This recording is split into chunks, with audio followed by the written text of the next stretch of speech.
नमस्कार, मी शार्दूल अविनाश बल्ला, नाशिक इन 2036चा संस्थापक कार्यकर्ता.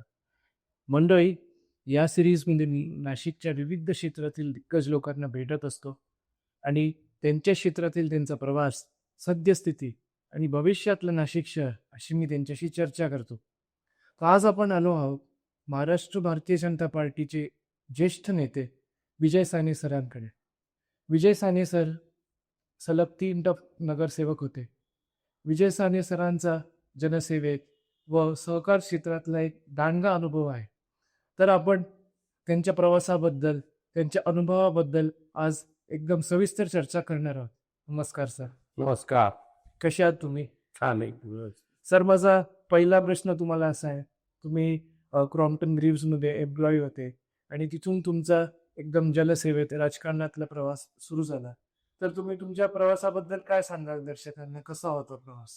मी क्रॉम्प्टन ग्रीव्स कंपनीमध्ये 1980 साली नोकरीला लागलो. एक साधा कामगार म्हणून मी त्या ठिकाणी नोकरी स्वीकारलेली होती आणि ते करत असतानाच मला डॉक्टर दत्ता सामंत यांच्या ट्रेड युनियनमध्ये प्रतिनिधी म्हणून काम करण्याची संधी मिळाली आणि तेव्हापासून माझा सामाजिक कामामधला रस हा वाढला. आणि या वेळेला हे करत असतानाच भारतीय जनता पार्टीचे तत्कालीन नेते आदरणीय बंडोपंत जोशी, दादासाहेब वडनगरे, गणपतरावजी काठे, डॉक्टर डोंगरे यांच्या सानिध्यामध्ये मी आलो आणि भारतीय जनता पार्टीच्याही कामाला सुरुवात 1980 सालीच माझी झालेली. एक अत्यंत वेगळ्या पद्धतीने त्यावेळेला काम चालायचं. त्या राजकीय पक्षामध्ये आपल्या काम करत असताना आपल्याला काहीतरी मिळेल, काहीतरी मोठं आपल्या हातून घडेल अशा प्रकारची कुठलीही अपेक्षा नसताना एक चांगलं काम आहे आणि चांगली मंडळी हे सर्व करतायत, आपण त्यांच्याबरोबर गेलं पाहिजे, या याने मी भारतीय जनता पार्टीच्या कामाला त्यावेळेला सुरुवात केली. तुम्ही भारतीय जनता पार्टी शहराध्यक्ष होते, तुम्ही 3 टप नगरसेवक होते जुन्या नाशकातून. तर जुना नाशिक मधनं एक लोकप्रतिनिधी तसा तुमचा प्रवास किंवा तो अनुभव कसा होता तुमचा? ज्या वेळेला मी भारतीय जनता पार्टीचं काम करायला सुरुवात केली, एक युवा मोर्चाचा कार्यकर्ता म्हणून मी आणि माझ्याबरोबर अनेक त्यावेळच्या आमच्या सवंगड्यांनी, सहकार्यांनी कामाला सुरुवात केली. काम करायचे म्हणजे काय की पक्षाच्या माध्यमामधून होत असलेली आंदोलनं असतील, सत्याग्रह असतील, मोर्चे असतील, त्याच्यामध्ये सक्रिय सहभाग नोंदवायचा. शासन दरबारी सामान्य माणसांवर होणारा जो काही अन्याय, अगदी छोटे छोटे रेशन कार्डचे सुद्धा विषय असतील, या सर्व विषयांबद्दल समाजाचं प्रतिनिधित्व करत त्या ठिकाणी जाऊन ते विषय मांडायचे आणि सामान्य माणसाला न्याय मिळवून द्यायचा, अशा प्रकारचे साधारण कामकाज त्यावेळेला होतं. हे करत असताना भविष्यामध्ये कधीतरी सत्ता परिवर्तन होईल आणि भारतीय जनता पार्टीची आजची जी स्थिती आहे ही निर्माण होईल, अशाही प्रकारच्या कल्पनांपासून आम्ही खूप दूर दूर होतो. परंतु हा संघर्ष एक दिवस चांगलं काम आपल्या हातून घडवेल असं प्रत्येक भारतीय जनता पार्टीच्या त्यावेळच्या कार्यकर्त्याला वाटत होतं आणि त्याच्यामधून आम्ही काम करत होतो. 1980 पासून तर 92 पर्यंत ह्याच पद्धतीने युवा मोर्चाच्या माध्यमामधून मग भारतीय जनता पार्टीच्या फादर बॉडीमध्ये वेगवेगळ्या पदांवर राहून काम करण्याचा प्रयत्न केला. आणि 92 साली ज्या वेळेला महानगरपालिकेच्या निवडणुका झाल्या, त्या 92 सालच्या निवडणुकीमध्ये भारतीय जनता पार्टीने मला त्या ठिकाणी जो आमचा पूर्वीचा वॉर्ड क्रमांक 73 या ठिकाणी निवडणूक लढवायला संधी दिली आणि तिच्या माध्यमामधून मी त्यावेळेला 92 साली भारतीय जनता पार्टीचा एक नगरसेवक म्हणून मी पहिल्यांदा महानगरपालिकेमध्ये निवडून आलो. सर, तुम्ही महाराष्ट्र भाजपाचे एक ज्येष्ठ नेते आहात आणि संघटनेत तुमची एक महत्वाची भूमिका आहे. आता एकंदरीत लोकांना असं वाटतं की आमदार, खासदार, मुख्यमंत्री, पंतप्रधान हेच म्हणजे राजकारण, पण त्याच्या पलीकडे पण एक राजकीय पक्षात माणसं नेमलेली असतात. तर यावर तुमचं काय मत आहे आणि तुम्ही काय सांगाल दर्शकांना?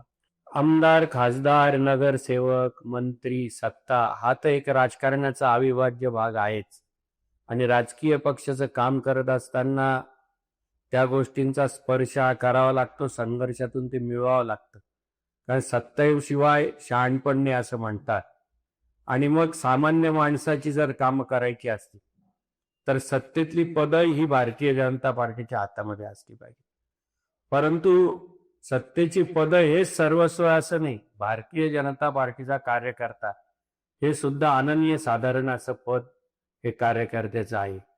सामान्य माणसाच्या भावना ओळखून त्याला प्रतिसाद देऊन त्याचा अन्याय, त्याच्यावर होत असलेल्या, त्याच्या असलेल्या अडचणी या दूर करणं, त्याच्यावर होत असलेल्या अन्यायाला वाचा फोडणं आणि त्याला न्याय मिळवून देणं, ही भूमिका कार्यकर्ता म्हणून जर आपण पार पडत असो तर मला वाटतं की आपोआप सामान्य माणसाचं आकर्षण त्या कार्यकर्त्याबद्दल वाढायला लागतं.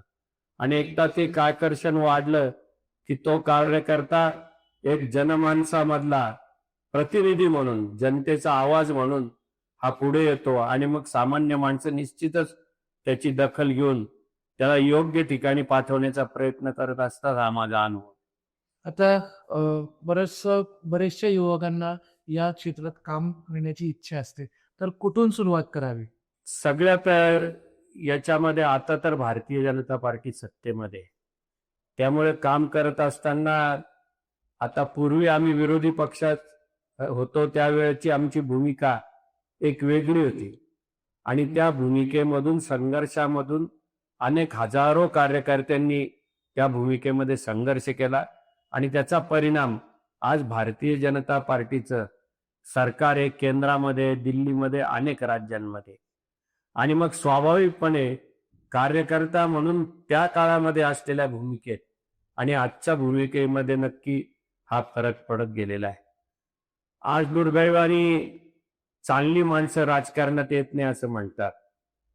परंतु माझं सर्व विशेष करून शिकलेल्या पिढीला असं आव्हान की शेवटी आपला हा देश हा आपल्याला आर्थिक महासत्ता बनवायचा आहे. आणि मग तो जर आर्थिक महासत्ता म्हणून बनवायचा असेल, आज जगामधली तिसरी अर्थव्यवस्था म्हणून आपण उदयाला येऊ, त्या दृष्टिकोनातून आपले नेते नरेंद्रजी मोदी यांची त्या दिशेने वाटचाल चालू आहे. आणि आज जगामध्ये भारताची भूमिका काय आहे याची दखल घेतल्याशिवाय कुठल्याही इंटरनॅशनल पॉलिसी करत नाही, अशा प्रकारचा अनुभव. मग अशा वेळेला आपल्या देशामध्ये असलेल्या तरुणांनी हे भारतीय जनता पार्टीच्या कामामध्ये आलं पाहिजे. कामाच्या वेगवेगळ्या पद्धतीने त्यांनी लोकप्रतिनिधी म्हणून काम केलं पाहिजे. सामान्य माणसांच्या भावना त्या त्यांनी व्यक्त केल्या पाहिजे. आपला देश आज मेड इन इंडिया आपण म्हणतोय, मेक इन इंडिया म्हणतोय, स्टार्टअपच्या माध्यमामधून आपण प्रयत्न करतोय, विविध प्रकारची संशोधनं केली जात आहेत. आपण कोणावरही अवलंबून न राहता जगामध्ये आपल्या वेळचं अवलंबित्व हे जगाचं वाढलं पाहिजे. त्या दृष्टिकोनामधून प्रयत्न करण्यासाठी म्हणून आपल्याला तरुण पिढीची या राजकारणामध्ये मोठ्या प्रमाणामध्ये गरज आहे. आणि ही तरुण पिढी जर राजकारणात आली तर त्या ठिकाणी सत्तेवर सुद्धा एक चांगल्या प्रकारचा अंकुश या तरुण पिढीचा राहू शकतो. एक मोठी ताकद ही तरुण पिढीच्या ज्ञानामध्ये आहे, त्यांच्या वागण्यामध्ये आहे, त्यांच्या विचारशक्तीमध्ये.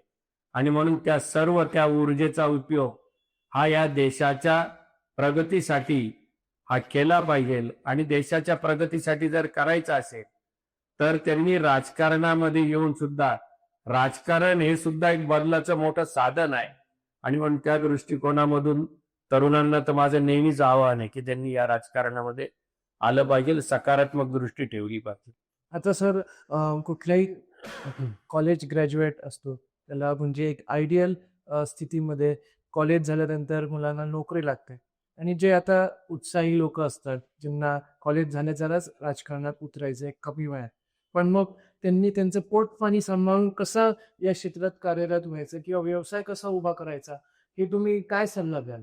निश्चितच सर्व आपले एक व्यवसाय सांभाळून त्याला काम करता येऊ शकतं. कारण राजकारण हा व्यवसाय नाहीये. पूर्वी म्हणायचं की पोट काय रिकामा उद्योग म्हणजे राजकारण, तशी परिस्थिती नाही. आज आपल्याला देशाचा सर्व दृष्टीने विकास करायची आणि दिशा त्याची बदलायची. आणि त्याच्यामध्ये तरुणांचं योगदान मोठ्या प्रमाणामध्ये राहणं. शेवटी निवडून गेलेले 200-500 खासदार, 200-300 आमदार हे या देशाचं संपूर्ण चित्र बदलू शकतात असं नाही. त्यांचा तर प्रयत्न असतोच. आज देशामध्ये नरेंद्र मोदींच्या नेतृत्वाखाली, महाराष्ट्रामध्ये देवेंद्रजींच्या नेतृत्वाखाली परिवर्तनाची चळवळ ही मोठ्या प्रमाणामध्ये चालू आहे. परंतु ती चळवळ योग्य दिशेला जाते की नाही याचा अभ्यास तरुणांनी केला पाहिजे, शिकलेल्यांनी केला पाहिजे. आणि त्या सर्व चळवळीमध्ये आपलं योगदान त्यांना देता आलं पाहिजे. तरुणांचा आवाज हा नक्की ऐकला जातो. नरेंद्र मोदी तर त्याच्यासाठी आग्रही असतात. आणि म्हणून त्या दृष्टीने तरुणांनी या सगळ्याचा अभ्यास करून याच्यामध्ये सहभाग घेण्याची आवश्यकता आहे. हे 100% बरोबर. सर, आता तुम्ही बऱ्याच उच्चस्तरीय बैठकींचे साक्षीदार होतात, तर काही आठवणी तुम्ही सांगाल का एक ज्येष्ठ नेत्यांसोबत? हे फार असं बैठकांमध्ये वगैरे नाही, परंतु ज्या काळामध्ये आम्ही कामाला सुरुवात केली त्यावेळेला आधी महाराष्ट्रापुरतं बोलायचं झालं तर आदरणीय उत्तमरावजी पाटील त्यावेळेला प्रदेशाचे अध्यक्ष होते. गोपीनाथजी मुंडे, प्रमोदजी महाजन, सूर्यभानजी वाडणे यांच्यासारख्या खऱ्या अर्थाने 100% त्याग केलेल्या मंडळींच्या बरोबर आम्ही काही क्षण व्यतीत केले. आणि त्याचा एक संस्कार आमच्यावर नक्की आमच्यासारख्या कार्यकर्त्यांवर झालेला आहे. आणि त्यामुळे काम करत असताना कुठल्याही प्रकारची अपेक्षा न ठेवता काम करण्याचा प्रयत्न हा कार्यकर्ता म्हणून गेले अनेक वर्ष आम्ही केला. ही भारतीय जनता पार्टी हा असा एकमेव पक्ष आहे की ज्याच्यामध्ये कुठलाही वारसा हक्कानी, कुठल्याही तुमची आर्थिक परिस्थिती याचा सगळाही विचार न करता जो काम करेल तो पुढे जाईल अशा पद्धतीनेच या पार्टीमध्ये काम चालतं. नाही तर एक क्रॉम्प्टन सारख्या कंपनी मधला मी छोटा कामगार हा भारतीय जनता पार्टीचा 3 वेळा अध्यक्ष, प्रदेशामध्ये वेगवेगळ्या पदांवर काम केलं, 15 वर्ष नगरसेवक मी राहिलो. हे सर्व भारतीय जनता पार्टीमध्येच शक्य आहे. दुसऱ्या पक्षांमध्ये या ठिकाणी भाई भतीजाच्या राजकारणामध्ये ते शक्य होत नाही. अनेक कार्यकर्ते मी विरोधी पक्षामध्ये पाहिले की ज्यांनी 25-25, 30-30 वर्ष, 40-40 वर्ष त्याही पक्षाच्या वाढीसाठी म्हणून योगदान दिलं, परंतु केवळ त्यांच्या मागे कुठलं तरी बॉस नव्हते म्हणून त्यांना काहीही पुढे जाता आलं नाही हे पाहिलेलं आहे. आणि एक भारतीय जनता पार्टी अशी आहे की ती ज्या ठिकाणी काम करणारा जो कार्यकर्ता आहे त्याला सक्षम पद्धतीने सर्व ताकद देऊन पुढे नेण्याची यंत्रणा ही भारतीय जनता पार्टीमध्ये आहे. तरुण नेतृत्वाला 100% संधी ही आज दिली जाते. आपण जर विविध राज्यांच्या मुख्यमंत्री बघाल तर आपल्या असं लक्षात येईल की 25 पासून तर 40 वर्ष ह्या गटातले मुख्यमंत्री हे वेगवेगळ्या राज्यांमध्ये पार्टीने देऊन त्यांचा असलेला दृष्टिकोन, त्यांची असलेली विकासाची दृष्टी या सगळ्या याचा विचार करून त्या ठिकाणी अत्यंत प्रभावीपणे काम हे चालू असल्याचं आपण सर्वजण पाहतो. सर, आता आपण केंद्रात गेली 11 वर्ष मोदीजींना बघतो, आपण गेली 11 वर्ष देवेंद्रजींना मुख्यमंत्री म्हणून बघतो, 2.5 वर्षाचा काळ सोडला तर. आता या नेत्यांचं वक्तृत्व एकदम म्हणजे 100पैकी 100 आहे. तर एक असं वाटतं की आपला जो नेता आहे त्याचं वक्तृत्व एकदम चांगलं असलं पाहिजे. तर एक आयडियल नेत्यामध्ये काय काय क्वालिटीज असल्या पाहिजे? तुमचा अनुभव काय सांगतो? वक्तृत्व तर पाहिजेच, ते तर त्यांच्यामध्ये सगळ्यांमध्येच आहे, परंतु कर्तृत्वही पाहिजे. आपला दृष्टिकोन हा स्वच्छ आणि कशासाठी आपण काम करतोय. भारतीय जनता पार्टीची विचारधारा ही एकात्म मानववादावर आधारित. आणि एकात्म मानववाद म्हणजे काय शेवटी की समाजामधला जो शेवटचा घटक अंत्योदय, पंडित दीनदयाळ उपाध्यायांनी अंत्योदयाची भूमिका मांडली आणि या अंत्योदयासाठी भारतीय जनता पार्टी काम करते. अंत्योदय म्हणजे काय की शेवटी जो अंतामध्ये शेवटीचा जो घटक आहे, समाजामधला सगळ्यात शेवटचा जो घटक आहे, दीन दलित दुबळा दारिद्र्य रेषेखाली राहणारा वंचित घटक, या वंचित घटकाला त्याला पुढे न्यायचं, त्याचा विकास करायचा आणि सगळ्या समाजाच्या बरोबरीने आणण्याचा प्रयत्न करायचा. ही राजकारणातली आमची सरळ साधी सोपी व्याख्या आहे. आणि त्या दृष्टीने प्रयत्न हा भारतीय जनता पार्टी करत असते. आणि आज 100% मी आपल्याला सांगू इच्छितो की देवेंद्रजी असतील, योगी आदित्यनाथ असतील, मध्य प्रदेशचे मुख्यमंत्री असतील, केंद्रामध्ये नरेंद्र मोदी ज्या पद्धतीने काम करतायत, हा सगळा अंत्योदयाचा चाललेला हा प्रयास आहे अंत्योदय करण्याचा, आणि त्याच्यासाठी चाललेला हा मोठा यज्ञ आहे. या यज्ञामध्ये एक एक आहुती ते देत असतात आणि समाज जीवनामध्ये परिवर्तन करण्याचा प्रयत्न नक्कीच ते करत असतात. सर, तुम्ही जेव्हा नगरसेवक होता आणि नाशिकच्या लोकल राजकारणात जेव्हा तुम्ही सक्रिय होता, तेव्हा तुमच्यामुळे नाशिकमध्ये मोफत अंत्यसंस्कार ही योजना तुम्ही चालू केली.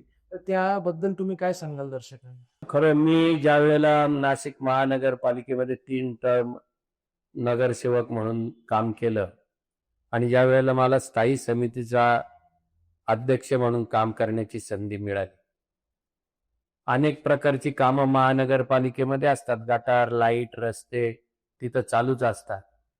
परंतु हे करत असताना एक चांगलं काहीतरी काम केलं पाहिजे, म्हणून मी आत्ता सांगितल्याप्रमाणे समाजातल्या शेवटच्या घटकाला काय उपयोगी, ज्या वेळेला आम्ही समाजामध्ये वावरतो, कार्यकर्ता म्हणून काम करतो राजकीय पक्षाचं, त्यावेळेला असं लक्षात आलं की अनेक लोकांना, गरीब लोकांना औषध पाण्याचा खर्च करायचा तर पैसे नाही, वेगवेगळ्या प्रकारच्या त्यांच्या ज्या सामान्य गरजा आहेत त्या भागवायच्या तरी पैसे नाही, मुलांचं शिक्षण करायचं पैसे नाही, अशा प्रकारची एक दुर्बल आणि हताश परिस्थिती ही गरीब लोकांची राहिलेली मी स्वतः पाहिलेली आहे. आणि त्याचबरोबर अंत्यविधी हा असा विषय आहे की एखाद्याच्या घरामध्ये जर दुःखद घटना घडली तर मी अशा अनेक गरीब लोक पाहिले की त्या प्रेताला झाकून ठेवून लोकांकडे अंत्यविधीसाठी पैसे मागतानाच पाहिलेले, त्याचा अनुभव मला आलेला आहे. माझ्याकडे असे अनेक लोक त्यावेळेला यायचे की आमच्या घरातला अमुक अमुक गेला, अंत्यविधी करायचा, पैसे नाही. आणि म्हणून तो विचार माझ्या मनामध्ये फार काळ चालू होता की याच्यासाठी आपण काहीतरी केलं पाहिजे. आम्ही उचलून मदत करतो परंतु हे कायमस्वरूपी काही नसतं. आणि म्हणून महानगरपालिकेत ज्या वेळेला मी स्थायी समितीचा चेअरमन झालो, कृष्णकांत भोगे त्यावेळेला आयुक्त होते, मी त्यांच्याकडे ही कल्पना मांडली की आपण मोफत अंत्यसंस्कार योजना ही नाशिक महापालिकेमध्ये सुरू करू. आणि त्यांनी ती उचलून धरली, त्यांनाही आवडली. शेवटी समाजामधल्या शेवटच्या घटकाला याचा जर उपयोग होणार असेल तर नक्की आपण करू, त्यांनी सांगितलं. आणि ही योजना आम्ही महापालिकेमध्ये ट्रस्ट तयार करून त्याच्या माध्यमामधून महाराष्ट्रामध्ये पहिली महानगरपालिका की ज्या महानगरपालिकेमध्ये ही मोफत अंत्यसंस्कार योजना सुरू झाली, आता अनेक ठिकाणी सुरू झालेल्या आहेत. ती योजना आम्ही यशस्वीरित्या त्यावेळेला चालू केली आणि त्याचा खरोखरच गोरगरीब जी जनता आहे, सामान्य माणूस आहे, तिला निश्चितच त्याचा उपयोग होतोय हे आजही आपल्या लक्षात येतं. सर, तुमचा सहकार क्षेत्रातला पण एक दांडगा अनुभव आहे, हो. त्याबद्दल तुम्ही काय सांगाल? आणि जर कोणाला सहकार क्षेत्रात जर कार्यरत व्हायचं असेल तर तुम्ही काय सांगाल त्यांना? माननीय बंडोपंत जोशी यांच्या मार्गदर्शनाखाली त्यावेळेला आपल्या नाशिकची जी मल्टी स्टेट शेड्यूल बँक आहे, नाशिक मर्चंट कोऑपरेटिव्ह बँक, या बँकेमध्ये मी संचालक म्हणून निवडून गेलो. आज जवळजवळ 25 वर्ष मी त्या ठिकाणी संचालक आहे. बँकेच्या माध्यमामधून सुद्धा अनेक सामान्य माणसाला, गरजू माणसाला त्याच्या पायावर उभं राहण्यासाठी म्हणून नक्की स्वरूपाची मदत करता येते. आता एकूण बँकिंग क्षेत्रामध्ये जर आपण चांगलं काम केलं तर चांगलं नाव निघतं, वाईट काम केलं तर बदनामही होतो. एक जबाबदारी म्हणून त्याच्याकडे आपण पाहिलं पाहिजे. आणि हे बँकिंग क्षेत्र सुद्धा सामान्य माणसाच्या जीवनामध्ये परिवर्तन घडवून आणण्याची ताकद ही बँकिंगमध्ये, सहकारामध्ये. आणि म्हणून त्या दृष्टिकोनामधून मी बँकेचा संचालक म्हणून गेले अनेक वर्ष काम करतोय. लोकांना स्वयंरोजगार त्या ठिकाणी उपलब्ध करून देणं, त्यांच्या पायावर उभं करण्याचं काम हे बँकेच्या माध्यमामधून होतंय. मी 2 पतसंस्था सुद्धा अत्यंत चांगल्या पद्धतीने चालवतो आणि अनेक लोकांना, गोरगरीब गरजू लोकांना त्याचा चांगला उपयोग हा होतोय.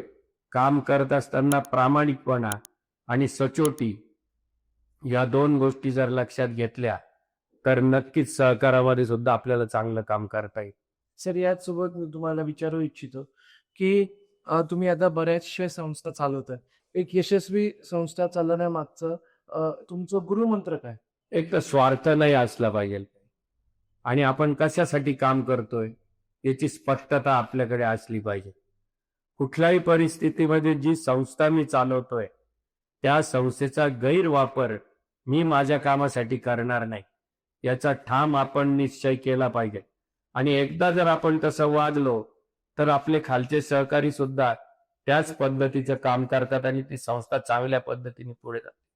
ज्या ज्या संस्था बुडाल्या असं लक्षात येतं त्या संस्थांमध्ये संस्था चालकांनी स्वतःसाठी तिचा उपयोग करून घेतला आणि तो उपयोग करून घेत असताना गैरमार्गाचा वापर केला, त्याचा परिणाम संस्था बुडालेली आहे.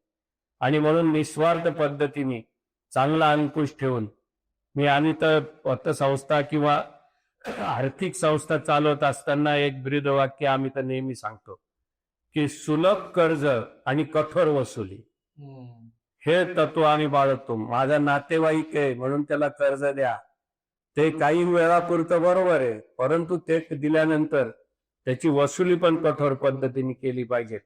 तसं जर केलं नाही तर संस्था अडचणीत येतात. आता आपण पुढच्या भागात येऊ. तुमच्या अपेक्षेतील व कल्पनेतील नाशिक शहर भविष्यातलं कसं आहे आणि तुम्हाला काय बदल एक एक नेते म्हणून किंवा एक सामान्य नागरिक म्हणून तुम्हाला काय बदल अपेक्षित आहे? नाशिक शहर फार झपाट्याने वाढतंय.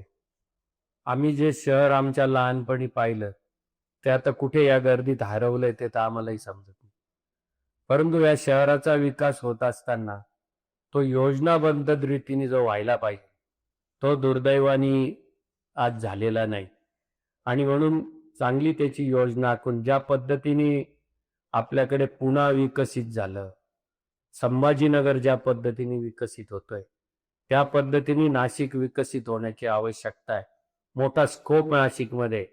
आता इगतपुरीला मोठी इंडस्ट्रियल एरिया येतोय, दिंडोरीला इंडस्ट्रियल एरिया चालला आणि हे होत असताना नाशिकच्या हवा, नाशिकचं पाणी हे अत्यंत शुद्ध आणि पोषक वातावरण नाशिकचं उद्योग व्यवसायाला पण आहे आणि मानवी जीवनाला पण पोषक असं वातावरण हे नाशिकचं आहे.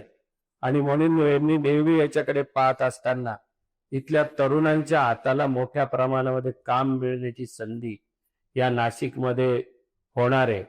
परंतु हे होत असतानाच वेगवेगळ्या पद्धतीच्या काही ज्याला आपण म्हणू की अनपेक्षित गोष्टी होत आहेत. मग त्याच्यामुळे वाढती गुंडगिरी, तिला आळा हा बसला पाहिजे. आपलं सरकार त्यासाठी प्रयत्न करत आहे आणि उद्योग व्यवसायांना आकर्षित इथे करता येईल अशा प्रकारची एक नीती ही सरकारची, इथल्या काम करणाऱ्या वेगवेगळ्या एनजीओची ही असली पाहिजे. त्या दृष्टीने माननीय देवेंद्रजी फडणवीस यांच्या नेतृत्वाखाली भारतीय जनता पार्टी त्याच्यावर काम करते. आपले पालकमंत्री माननीय गिरीशजी महाजन यांच्या नेतृत्वाखाली सुद्धा या शहरामध्ये एक वेगळ्या प्रकारचा विकासाचा दृष्टिकोन देऊन काम करण्याचा प्रयत्न चालू. आणि ही अशी औद्योगिक नगरी आहे तशी धार्मिक नगरी पण पुढच्या काळामध्ये सिंहस्थ येऊ घातलेला आहे. आणि वेगवेगळ्या आखाड्याच्या माध्यमामधून साधू महंत सगळे या शहरात येणार आहेतच, परंतु करोडोमध्ये भाविक नाशिक शहराला भेट देणार आहेत. आणि त्यामुळे आज सिंहस्थ सुद्धा अत्यंत चांगल्या पद्धतीने करण्याची जबाबदारी सरकारची जशी तशी आमची सगळी नागरिकांची ही पण आपण जर नीट पार पाडली तर जगाच्या नकाशावर नाशिकचं एक वेगळ्या अर्थाने नाव जाईल आणि या शहराच्या विकासाला एक वेगळी दिशा मिळेल. त्या दृष्टीने आमचे प्रयत्न आहेत. नक्कीच सर. म्हणूनच आपल्या उपक्रमाची टॅगलाईन आहे राक्षकी रुद्राक्ष पलीकडील झे. सर, यासोबत या मुलाखतीतला माझा शेवटचा प्रश्न तुम्हाला, नाशिक इन 2036 या उपक्रमाबद्दल तुम्ही दर्शकांना काय सांगाल? नाशिक 2036 हा जो उपक्रम शार्दूल बल्लाळ यांनी सुरू केलेला आहे हा अत्यंत विधायक आणि चांगला असा उपक्रम आहे. याच्या माध्यमामधून समाजामधल्या वेगवेगळ्या घटकांचे विचार हे एकत्र आणून या नाशिक शहराची दिशा ठरवण्याचे काम करणारी जी मंडळी आहे त्यांच्यापर्यंत नक्की पोहोचतील आणि नाशिकच्या विचारामध्ये, नाशिकच्या विकासामध्ये हा जो उपक्रम आहे आपला नाशिक 2036 याचा निश्चितच उपयोग होईल आणि नाशिकच्या सांस्कृतिक, सामाजिक, राजकीय चळवळीमध्ये योगदान देणारा असा विषय ठरेल याबद्दल माझ्या मनात शंका नाही. धन्यवाद सर. धन्यवाद. तुमच्या व्यस्त दिनचर्येतून आम्हाला वेळ दिला. असेच आमची तुम्ही मार्गदर्शक बनत राहा. आम्ही असेच तुमच्याकडे विविध प्रश्न घेऊन येऊ आणि सोबत आपण नाशिकच्या भवितव्यासाठी काम करू. धन्यवाद. श्रीरामांच्या चरणी प्रार्थना करतो. धन्यवाद. धन्यवाद.